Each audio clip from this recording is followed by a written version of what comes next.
So after this very interesting day on Tekola Day, we will have a roundtable discussion on very specific issues related to the Tekola, and they have to do with the challenges we have been experiencing. Yeah. So we have heard from our teachers, from the learners, from the researchers, from the Tekola team, how positive these telecollaboration exchanges can be for the language learning process of the learners, intercultural development also of the learners, the teachers, and that it could be really an asset for education in general, okay, to integrate it in our schools. Still, we have listened to 4 teachers, to some learners, but we really think that it should be mainstream. Yeah, that all schools should be integrating these kinds of practices. What we have now are very enthusiastic teachers, okay, investing a lot of time, because Bart, that's what he said. Well, when are you doing these things? When are you preparing these things? Well, we are not doing in a school time, right? We met almost every week for how many months, Bart? Yeah. So, and it takes a lot of time. And we have heard about the IT challenges. So the main question would be related to these challenges. How is it possible to integrate this in the curriculum at secondary schools? Okay. And in order to discuss about this issue, we don't have the Tekola people are here and sitting down around here. But as you know, we are biased, okay, because we say, everybody should be doing that. And maybe we are not realistic enough. We are very enthusiastic about what we do. So we have a panel with people who have very important positions in the Netherlands, also in Germany, because this is an international conference. And we have teacher trainers. So we have Rick de Graaf, who's a teacher trainer here at Utrecht University. We have Christina Baumeister, who is a teacher trainer and a teacher in Stuttgart, Germany. Then we have related to Curriculum New, which is really a very interesting development here in the Netherlands, because they are reviewing all their curricula for all subjects, not just for languages. Daniela Fasoglio is working on that with a team of teachers. So that will be also the question. Well, how can we integrate that in the new curriculum? We have Jan Hoosens, who is a teacher in a bilingual school, but he's also coordinator of CLIL at that school, and also an inspector, right, for CLIL schools. So, which is very important. And then we have 2 members of the school direction of one of the schools who have been participating in the Tekola exchanges. And we need school directions in order to make this feasible, this a reality. And the names are Claire Arts and Ingrid Vogels, so principal and member of the direction. So thank you so much for being here. We have also one of the teachers you have been listening to, which is Oscar. I called you always Carlos. Oscar. Okay. And there are some teachers around, like Bart. So this should be interactive. Okay. So if you have any questions, any comments, so please do ask your question or your comment. So may I start with the teacher trainers? Maybe it is really very interesting to have your vision on what can teacher training institutions do in order to facilitate this kind of interaction, because you are training the teachers of the future, right? So that's a question. What do you do? What could you do? How do you look at what we have been doing here at these telecollaboration exchanges? And maybe Rick de Graaf, if you could start Here you can take the microphone and share your views with us. Yeah. Well, I think we should approach it from two directions, and then integrate it, which is the direction of a feeling, a sense of relevance and urgency, but also of reality, on the use of ICT in education in general, and what this means for teachers, and what this means for the school organization, and then more particularly, what this means in the context of foreign language teaching and using. For the second perspective, what you have seen also here today, and what should trigger all teachers, all student teachers, and all teacher trainers, is how using this kind of technologies in language teaching is in the first place making communicative language teaching really happen. What we see is, I mean, we all speak about communication skills as the goals of foreign language teaching, but we do not see this happening a lot. And that's not in the first place to blame the teachers, but it's because of the challenge that we have. I mean, if you want to have your students develop their communication skills, that is not just about preparing for passing a test. That should be a natural consequence. It is about when communication skills is in order to be able to communicate about something and to communicate with someone. And that's the challenge that we have and that all teachers and all student teachers face in their practice. There isn't really so much of a natural context for communicating about something and communicating with someone, where the use of the second language the foreign language is a natural issue. Communicating with someone from another country who speaks another language in another cultural setting, in another educational setting, that is where real communication, and therefore also the development of your communication skills and your intercultural skills, becomes a natural issue. So for that reason, I think not only for education in general, but particularly for foreign language teaching, the use of technology in order to make this kind of communication happen is so fundamental for good and natural communication-focused foreign language teaching. This is where task-based language teaching can really be put into practice. And then we have all these challenges about the technical challenges. I mean, I've heard here the same technical challenges as 10 years ago in the NIFLAR or the TILA projects that were the project before the TECLA project started. So I think we will always have this kind of challenges, but that's no reason for not doing it, for not starting to do it, because if we want really a communicative language teaching to make any progress, then this is the way to go. And I think this is what should be a focus, therefore, in any type of training of student teachers and in-service training for teachers, focusing on communication as the main goal, but also the main means in order to improve your foreign language proficiency with your students. Thank you, Ms. Christina Baumeister. Thank you very much. I think you have presented a great vision of how education, teacher training could be put into reality. And this morning, I think we have seen, or not only this morning, also this afternoon, we have seen how we can all benefit from the TECOLA project. Nevertheless, you've mentioned the challenges of ICT.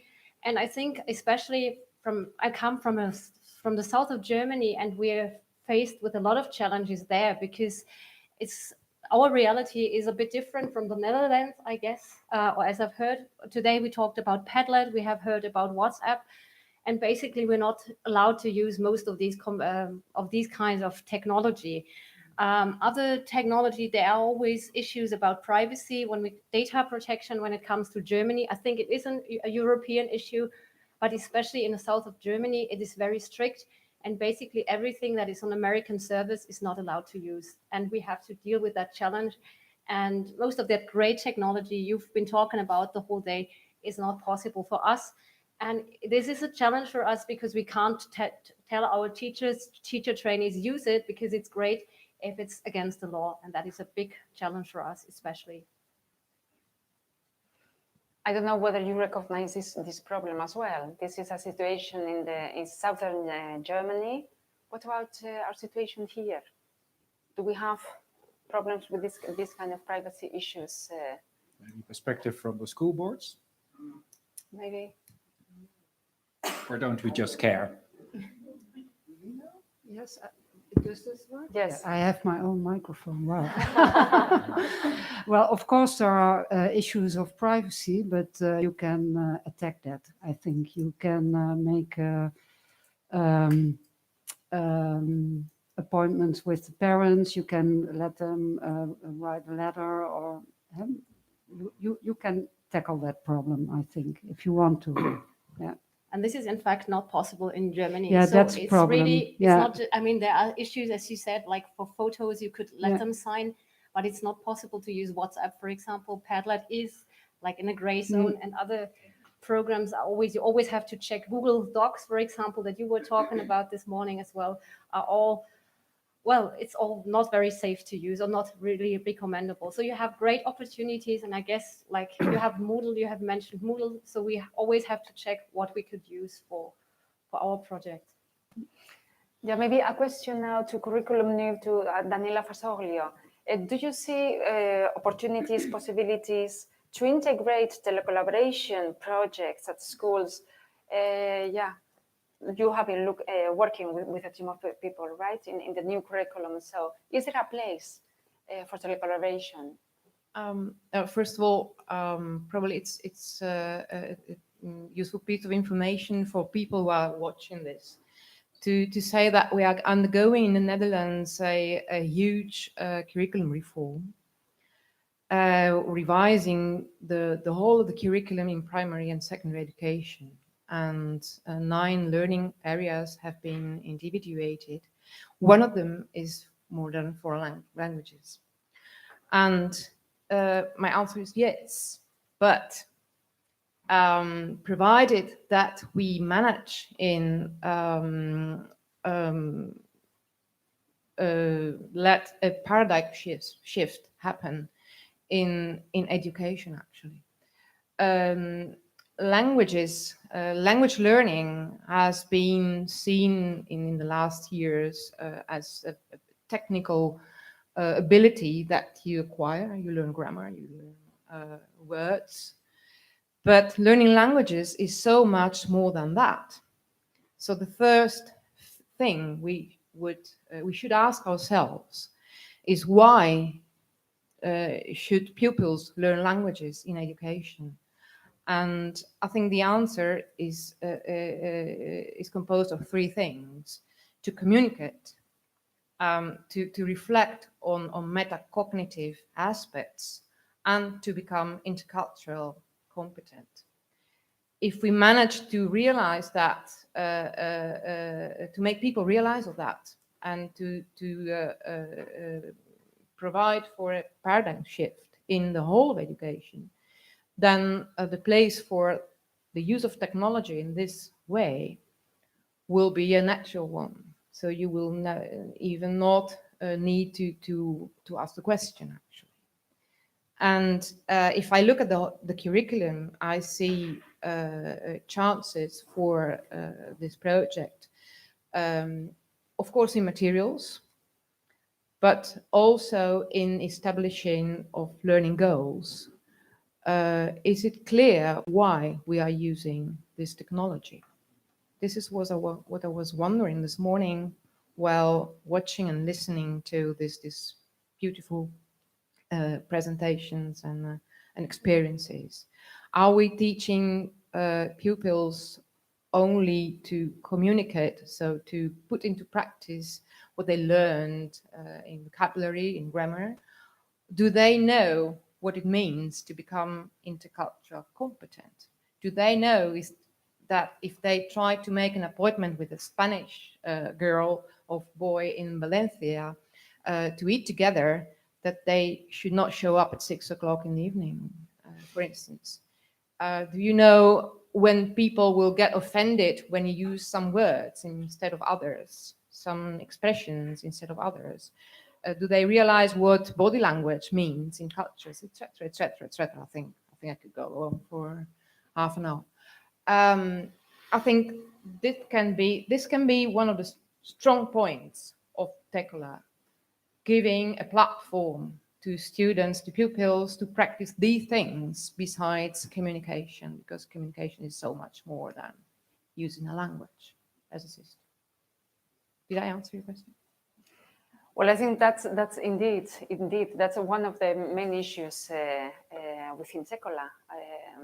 When we communicate, and we communicate with somebody who has another cultural background, then that's where interculturality plays a very important role.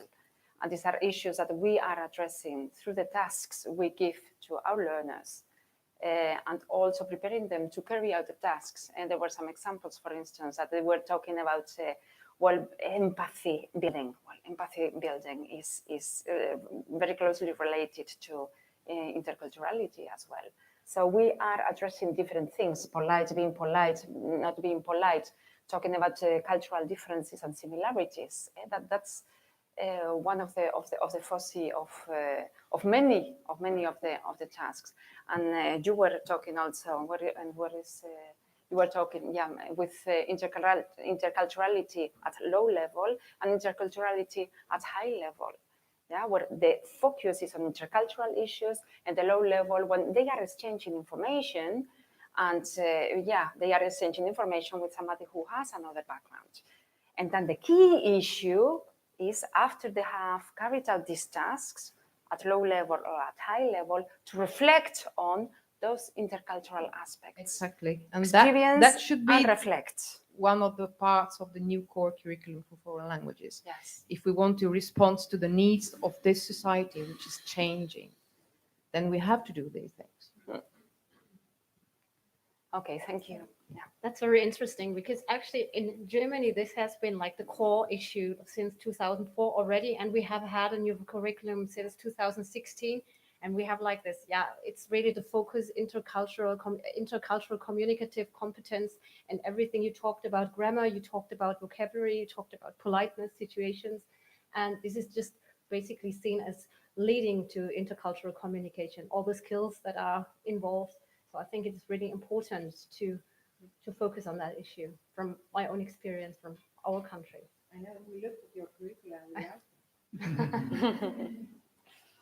Okay, Matt, maybe a question to Gert-Jan Goossens, because I think that what we do, could be very meaningful for bilingual schools, and you know everything about bilingual education. Mm-hmm. And I think that internationalization is there a target, but maybe you work on internationalization from a face-to-face perspective, going abroad? We do. Yeah. So what we do, bilingual schools float on two pillars. So one is the language learning, and language learning by immersion mainly. So especially in the first 2 years when kids are 12 to 14 years, so they learn it by just immersion. We don't pay a lot of attention to grammar or vocab or whatever. And then just immersion, 75% in our schools, 75% of the lessons, the curriculum is in English. So that's real immersion then.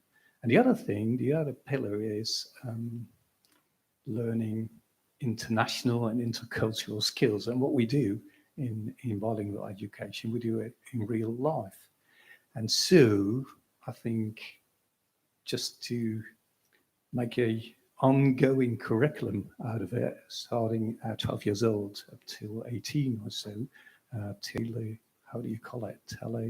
collaboration can be a part of it. So starting, for example, I can imagine that you start with just working together, cooperate with students, kids from other countries, and can be a part of it, and then meet in real life situations, student exchange projects, for example. And the other thing I hear in this discussion conversation, whatever, is that can be what a problem can be is just making partnerships in it. Because what I hear from the German, for example, in German schools, what we have various rules, different rules in different countries, and that can be in the future. I think that can be a problem then. For example, privacy, just an example, or just rules, national rules, or so I don't know how to solve that. For example, what we do have lots of exchange projects with Finland, and what you see in Finland is quite familiar. So in teaching, online teaching, so what we do with Finland, it's quite easy to write. But, for example, Cyprus, one of our other partner schools, that's really difficult. All kinds of rules, all kinds of regulations, school regulations, inspection regulation, whatever. Same for Italy, France, another example. So that's challenge. an additional challenge. Challenge. An additional Yes. challenge for us. Yeah, can we do something about it? We could start a lobby maybe at the European level? government, yes.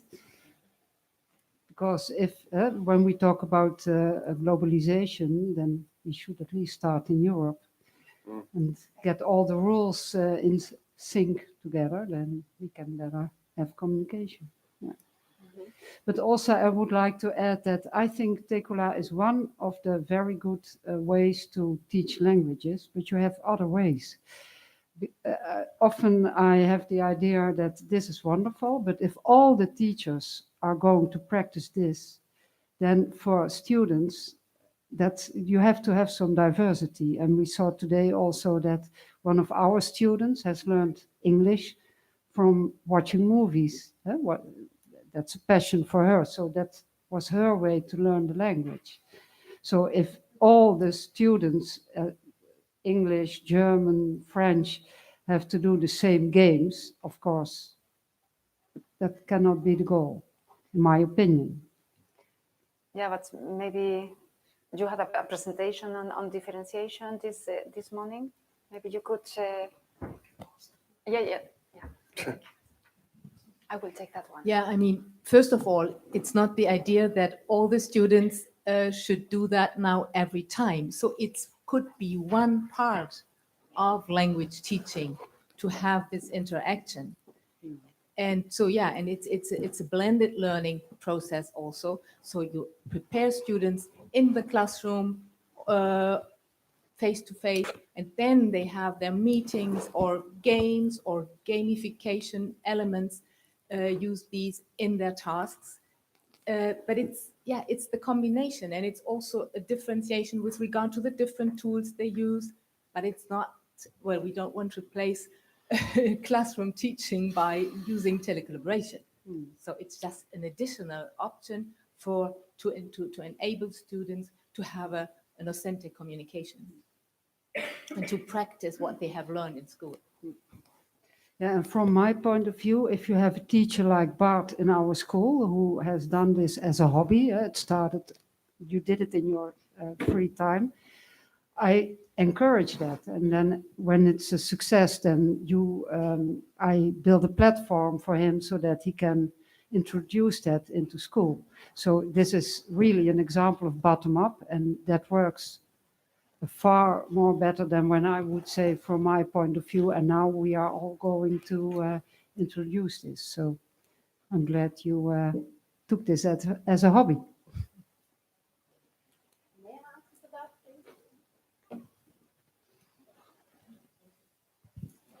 But I think that's the case with all kind of methods. If you do group work every day, if you do role plays every lesson, that would be boring. I mean, and you have to be authentic yourself. You have mentioned him as an example. If you're not very happy, if you don't feel comfortable with role plays, then don't do it in your classroom. And I think that's the same with the Tekola project. If you don't feel comfortable with it, if it's not your thing, you shouldn't do it. And you should have, as you just said, I think you have to have a combination of different methods, different approaches, and that's what makes school interesting. Yes.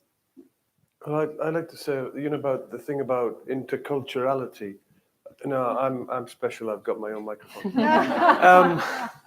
Shouldn't we differentiate between, intercultural awareness and intercultural competence? Because I think if you talk about intercultural awareness, well, you can give facts about, different countries, their habits, their customs, if they have fires or they don't have fires. But I would imagine that a competence is a thing that you have to do, right? Not to think about, not to be taught about.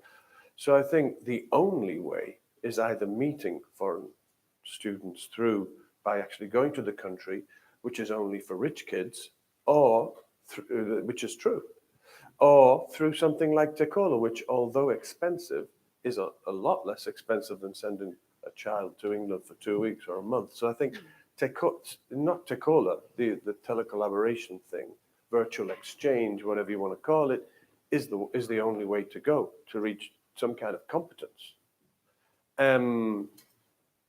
Okay, so it's not, and also it's not that we want kids to do telecollaboration every single day. That would be probably awful, and it wouldn't be feasible.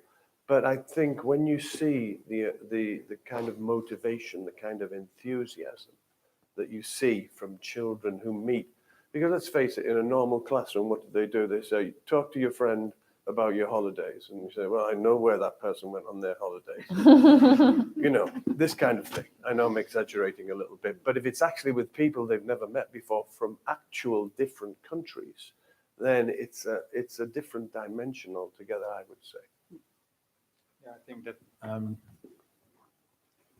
related to intercultural competence development, that is a combination of skills and attitude and awareness and knowledge, which actually develops when in intercultural contact with others, which can be through telecommunication, which also can be by exchanges. I think there are things that develop better or that have more impact when you go actually abroad and meet people instead of doing it in your own time in the classroom. Mm-hmm. But on the other hand, an exchange is not a guarantee either for that. I mean, we know lots of exchange where students have a wonderful week, but in terms of intercultural development, I don't see a lot happening. So that's also related to the kind of tasks that you have in this immersion environment, like tasks are essential in telecollaboration as well.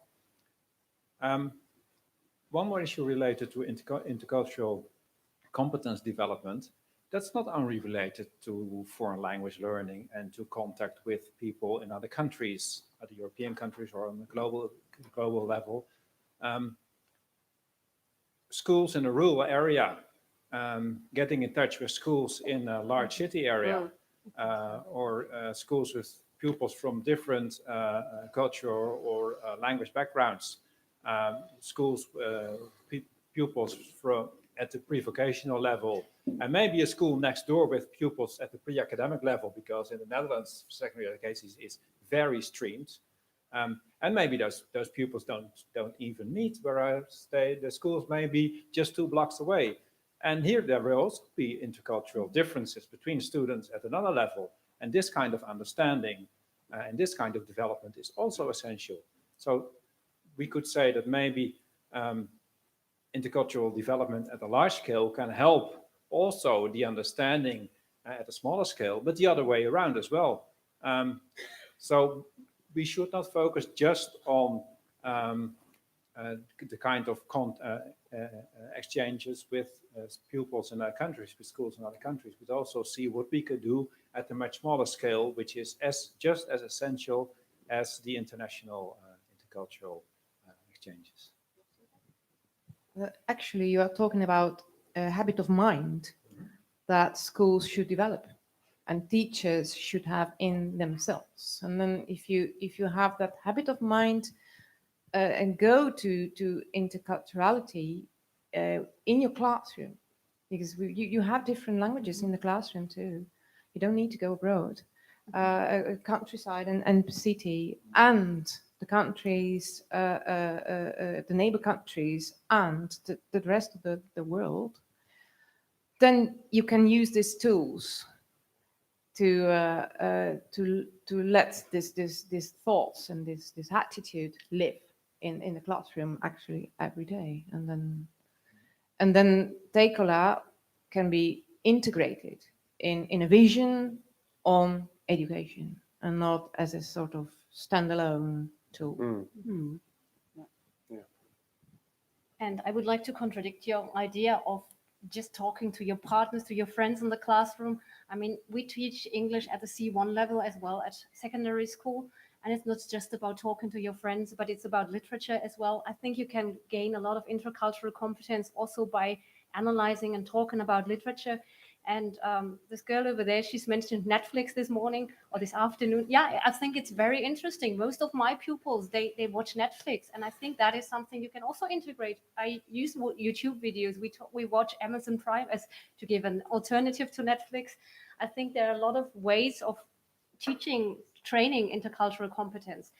But that's what I tried to say before. I think if you have a lot of variety using project like Tekola, using videos, using movies, real movies, using literature, using short stories, using music. So there are so many ways of using intercultural or to train intercultural competence so that it's not just talking to your friends in a foreign language.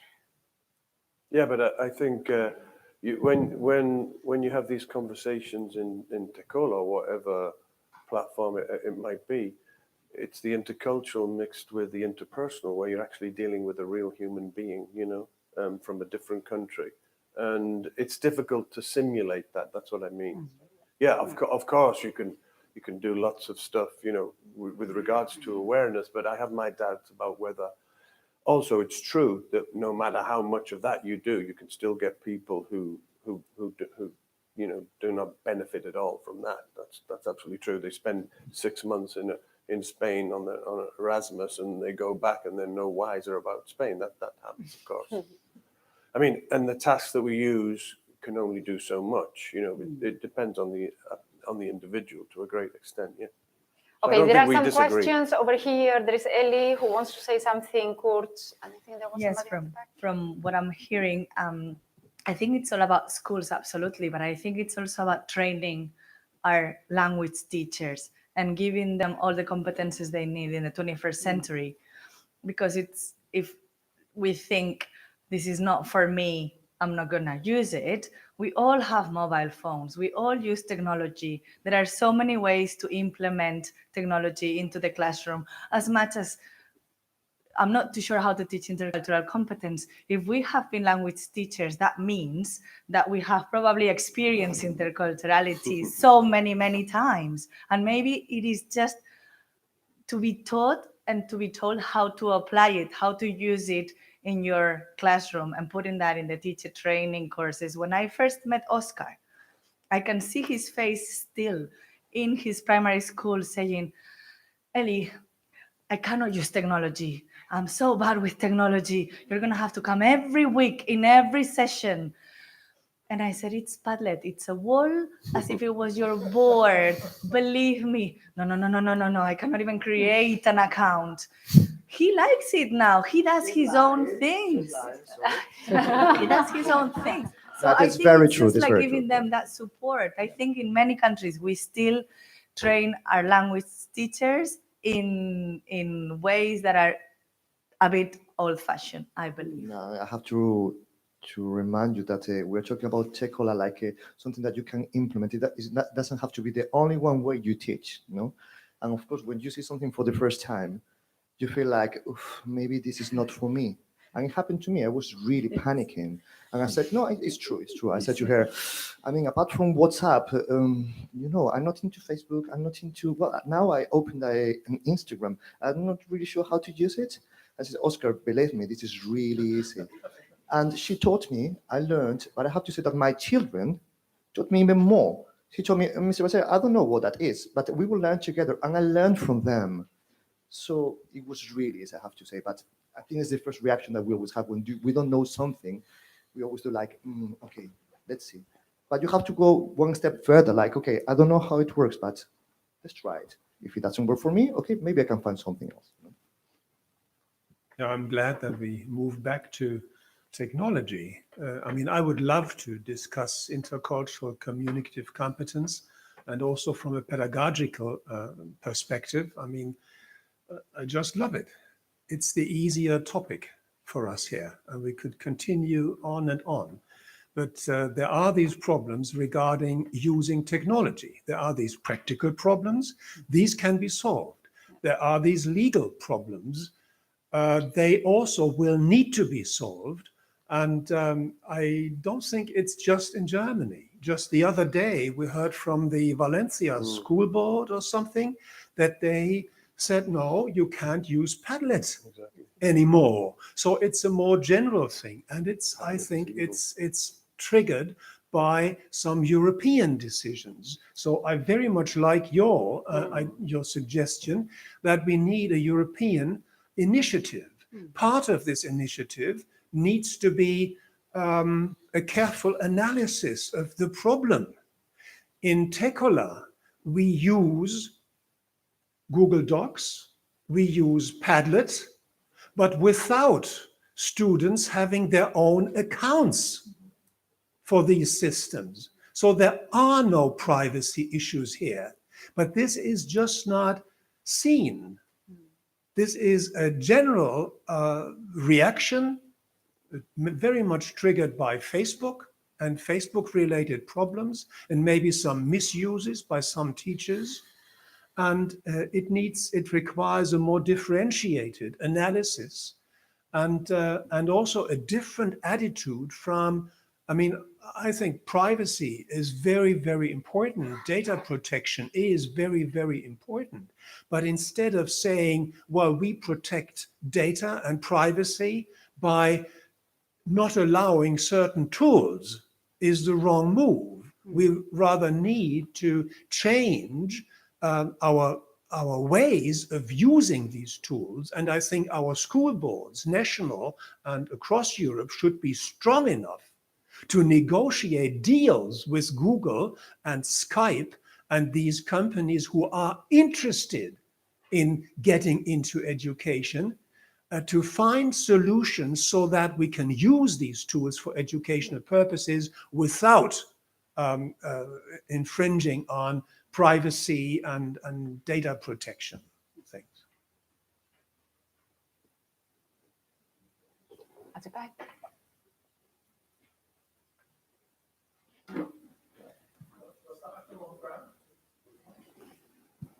There was a question? Yeah.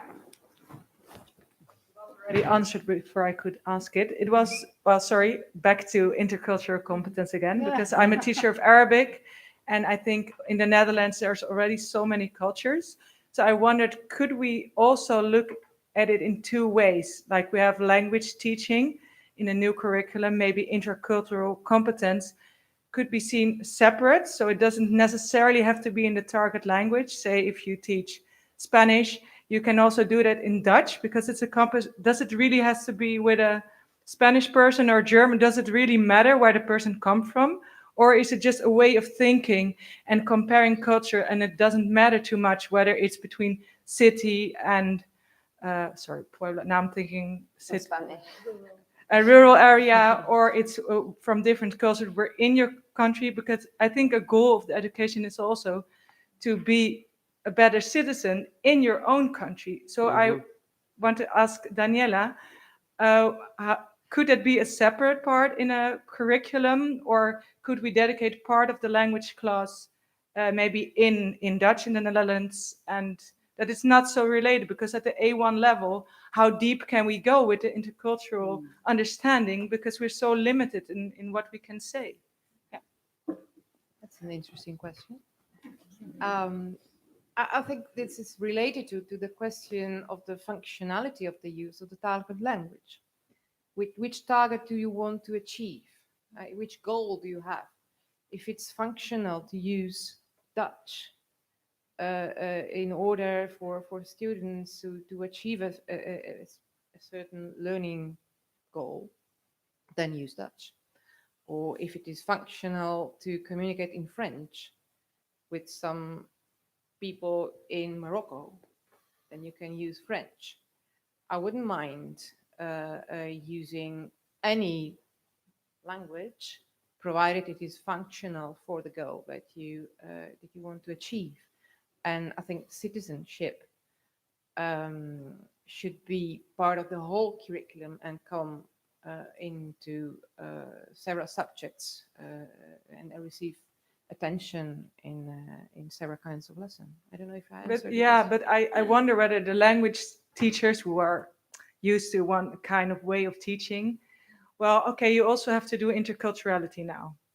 Will they take it that seriously, and will they understand that even when if I'm teaching French, it's also okay if my pupil talks with a Moroccan, or it doesn't matter, African person who is in my school. Is that a part of French class? Because it's not so much related to French, but more to interculturality in general. Yeah, the risk is that just like now we say, well, this week we're doing listening, and next week we're doing intercultural competence, and we're smart. That's not what we mean. That's what I meant when I said a habit of mind. You have it in yourself as a teacher, and then you find the opportunities to integrate it in your lessons, whatever the lessons are. Actually. But that's also a function of the teacher training institution, Yes. right? Yes, I think absolutely. Yeah, and continuous Absolutely. coaching. I think, and the teacher has a diploma, and he can go to the school and he can teach there. But he has to how do you say that? Lifelong learning. Yes, thank you. Okay, you have to be updating all the time. I think we can learn quite a lot from Finland in this regard. In their curriculum, they named democracy and gender equality as one of the high items of their curriculum. But teachers are not supposed to devote 1 week to gender equality or to democracy. They have to be convinced themselves. And that's what they wrote in their curriculum. Teachers should be convinced of what they are doing, and then you will notice it from their behavior and from the way they teach, that these values are being taught. I think it's the same with interculturality. Yeah, I would also like to say something to your question about interculturality. I think it's not something, as you just said, it's not something you do once a week or once a month. I think it's something that is an underlying principle. And we were talking about grammar and vocabulary before. I think it's not, and Martine was talking about the old classroom this morning, the traditional classroom where you have these drill exercises. And I think that's not the idea of a modern classroom. I think you do, yeah, we talked about meaningfulness and all these principles of modern teaching, task-based learning, and I think that's part, and therefore intercultural competence is a part of all this. You do something, pupils want to talk because they have the meaningfulness, they have their goal, they want to take part in a discussion, they want to talk about democracy, they want to talk about whatever issue, or they want to write a blog about something, and therefore they need their vocabulary, therefore they need their grammar, therefore intercultural competence is a part of it, and it's not something separate, but it has to be taken into the whole part. And therefore, you need to have the tools for a real communication partners and real communication purposes. And that's where the telecollaboration comes in as something that you can use not only during that 1 week that you go abroad with your class, but any time that is relevant within the context of your education, as long as you have good connections with partners with whom you can in a flexible way. But I think if you can establish a longer term partnership with other schools, like in situations where your pupils can make their own appointments with their partners and the other school, then you can use this in a very flexible way. Okay, Linda? Yeah, I have a question for Gert-Jan. If I remember correctly, you are a chemistry teacher or not? Okay. Oh, yeah. Yes, I am. Yeah, so you teach within CLIL.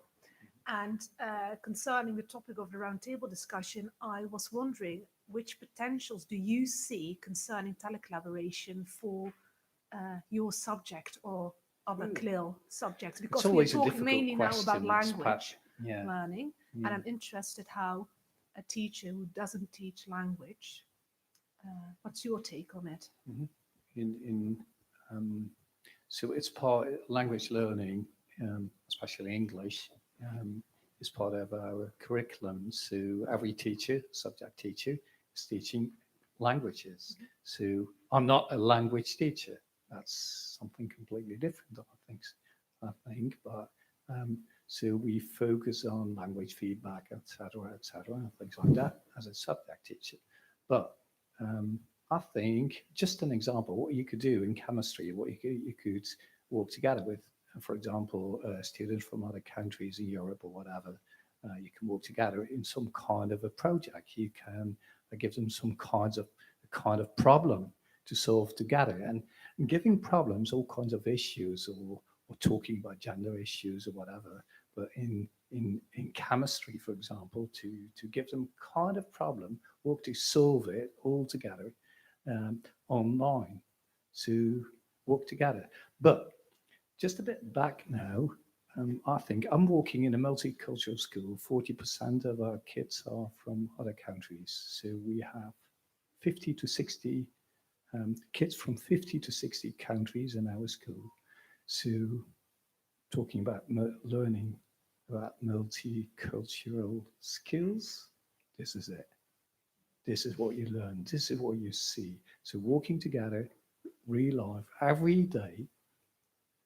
That means really every day. For example, a Christmas party. We have a Christmas party, and then all parents come to school, bring something to eat. All kids work together, and what you see, food from 50, 60 countries, and parents from 50, 60 countries, and then, okay, that's about learning. And afterwards, you reflect on what you have done, what you have learned, and whatever. And that's, to my opinion, then you learn about international and intercultural skills. But I think I was thinking about just developing a kind of curriculum during this discussion, and so integrate all the subjects and what we can do with all the subjects to work together with our partners abroad in Europe, and yeah, opens doors, I think. I hope I answered your question, Linda. Kurt has also one question, reaction. Yeah, it's kind of related to this. I mean, any curriculum is a conceptual construction, right? Which evolved in a certain educational context, which is used to organize things and to make things happen. This doesn't work. That's what they are saying. Okay. So with regard to this separation between sort of intercultural competence and, say, I don't know, communicative competence, I think it's also important to see that the relationship between the intercultural dimension and the language dimension can be seen from both sides. The way things have developed in our parts of the world is from language to communication to intercultural communication. And along this line, things also went wrong. In particular, when you look at the situation in companies where until recently, maybe even now in some companies, intercultural competence development is separate from linguistic communicative competence development, which is entirely wrong, I would say. This belongs together. And so from a linguistic perspective, we have foreign language classes in school. This is an established subject. And it's, of course, valuable now to further integrate communicative and intercultural communicative dimensions here. And, well, if you have such a rich environment, this is a gift. It is a gift. And I would say, I mean, I don't want to be so bold to say that with something like Tekola, we could establish something equivalent, but something in this direction, And this is what we have been observing in our intercultural encounters, is that, and what we heard from our students, that it's very important to be in touch, in communicative touch, meaningful, authentic communicative touch with peers in other countries, with other lingua culture backgrounds and so forth. So I think this is where there's a lot of convergence. Yeah.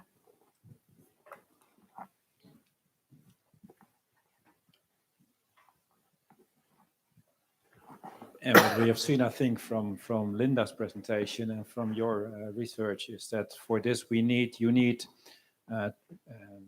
engagement in order for learning to happen. And for engagement, you need real tasks and you need real partners to communicate with. And I think that's where the power of telecollaboration comes, that it triggers, and maybe I should say forces teachers to consider and elaborate real tasks that make this engagement happen. And you have the partners that are also necessary to have the kind of real communication in which this engagement in the task and the engagement in the intercultural connection or confrontation or whatever can actually happen. So understanding how this engagement works, I think this kind of study can give a much better view on how this works, not only in the context of telecollaboration, but also with a broader understanding of task engagement as a trigger for learning in the broader sense. Mhm. I have a further questions to the school directions. Yeah, we have 3 minutes, and that will be maybe the last question. We have heard our teachers saying that that they had problems with finding the time slots, the right time slots, because of the schedules, having different schedules at both schools. We know the difficulty in the classrooms. Learners have to maths 50 minutes, and then they have to run to another classroom, and they have English, and then they have to run to the next one after 50 minutes, and it makes things, of course, very, very, very, very complicated. So this is one issue. Is there something that schools could be doing to, I don't know, to make it more flexible, so that these kinds of projects can be organized in the classroom settings, and learners carry out these telecollaboration exchanges?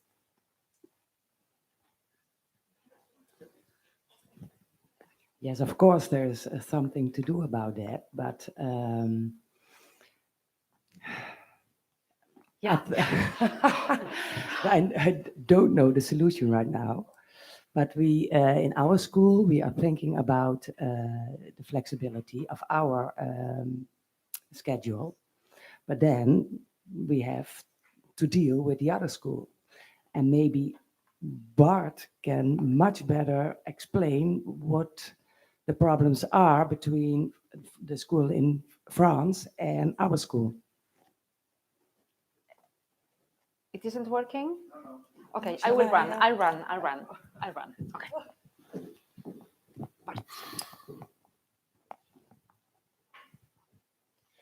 Of course, if you have different types of school, you also have different types of time schedules.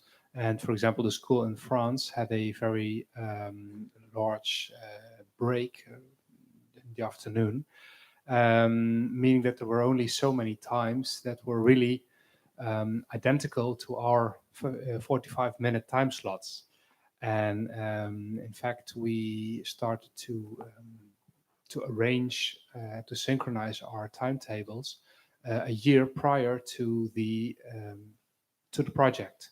And at that time, I didn't have any classes. I didn't even know what students would be participating. But we had to arrange a lot of issues with, in this case, my school direction, board of direction, but also with the French school. And in France, the school system is much less flexible. It wasn't easy for my partner Miri to simply change and adjust the timetable, as it is fixed and it stays that way the entire year. So yeah, you have to prepare a lot. Yeah. Does that answer the question? But I think it's important that if a school has the ambition to achieve better language learning by increasing the motivation through this project, then you as a board have to make it possible. So if you as a teacher have practical problems, they maybe cannot be solved immediately, but if it's an ambition of the school, then you have to find a way. And in Holland, there are many schools now who are looking for more flexible schedules. That's good news. That's All good the news. innovations that we all want to introduce, we all have the problem with the fixed schedules, and we keep ourselves prisoners of the system, and we are all looking for solutions. So it would be a shame if the ambition would stop because of schedules. So I don't have the immediate solution, but when we together say this is our goal, then we have to find ways. Yeah, Okay, I would say you are moving in the right direction. And in the end, it's not an organizational issue, it's a pedagogical issue. I mean, if you think of Dalton pedagogy or other kinds of pedagogy where they have, more flexible ways of learning, more individualized ways of learning, so where there is room for independent studies and all these things. Corinne mentioned this this afternoon. Then a lot more is possible. What what should not happen, I mean, for instance, in at least a Dalton school, we know this is mainly then focused on individual studies. So where the students individually, not together in pairs or in groups work. So this would also be part of this, that there is independent group studies and things. So these things are necessary in addition to classroom courses. And then a lot more is possible. So it's a pedagogical issue. Well, it is 5:30. We are not tired. And Right? no, Nobody's and I want tired. to So, say shall we something too. continue? How long are we No, going to continue? because I think that we have so many like good practice examples to back this up. Because in our partnership, yes, maybe we were a bit pretentious saying the super team in Oscar's presentation. Yes. No. What I mean is that they fought so hard, both Oscar and Pilar, and so many other teachers, most of the teachers in Tecola, for this to happen. If they saw that the kids were really excited about it and they were getting so much out of it, they would just say, come during lunchtime for 15 minutes and we'll organize something for you. Or I'll stay during my free half day, and the Spanish teacher did something like that as well. So you do get, yes, time out. But I think Cristina wanted to say something and she's in the round table. But So, we have no time. So I think this backs up the reasons for inputting this into I have my microphone. into Yeah, the because it system, is time. It into is time. curriculum. I think that the conclusion is that we are not done. That there is a lot of work to be done at teacher training levels, at school levels, at policymaker levels, and that we have to continue somehow. Okay. Yeah, uniting power, and I don't know. I have no words anymore. So I want to thank you all for your presence here. Thank you so much to the panelists. Thank you so much to everybody. We have some drinks for 90 persons. So I think that we for 90. So thank you so much for 90. Sounds like you're going to Okay. drink.